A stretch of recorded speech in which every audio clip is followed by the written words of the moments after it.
गछ आम जीवन पाई अत्यंत गुरुत्वपूर्ण। गछ आमको अम्लजान देइथाए, जेउंथिपाई आमे निश्वास नेउ। यह व्यतीत गछ गुड़िक आमको ईंधन, खाद्य, फल, फूल, औषध, रबर, तेल एवं अन्यान्य उपयोगी जिनिस जोगाई थाए। गछ बिना पृथ्वी रे जीवन कल्पना करिबा असंभव। यह बिना मनीष, पशु एवं पक्षी बंची पारिबे नाही। गछ गुड़िक सुना परी मूल्यवान, तेणु गछ गुड़िको पृथ्वीर सबुज सुना मध्य कुहाଯାଏ। पृथ्वी एवं एहार परिवेश और आम समस्तଙ୍କ ପାଇଁ गछ गुड़िक अत्यंत गुरुत्वपूर्ण।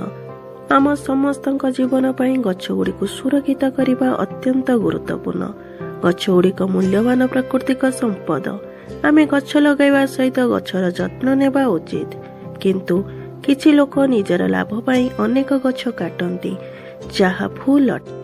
जदि आमे पृथ्वी को प्रदूषण मुक्त करियाकु चाहूं, तेबे आमको अधिकरु अधिक गछ लगाइबा उचित।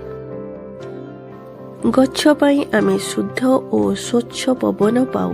गछ अंगारकाम्ल निये, आमको स्वच्छ अम्लजान दिए। गछ पाई माटी क्षय होए नाही एवं वर्षा हबारे गछ मध्य साहाय्य करे। गछ आमको छाई और शीतलता प्रदान करे। गछ विभिन्न पशु और पक्षी मानकर बासस्थली अटे। गछ बिना जीवन असंभव। गछ गुड़िक मनिषर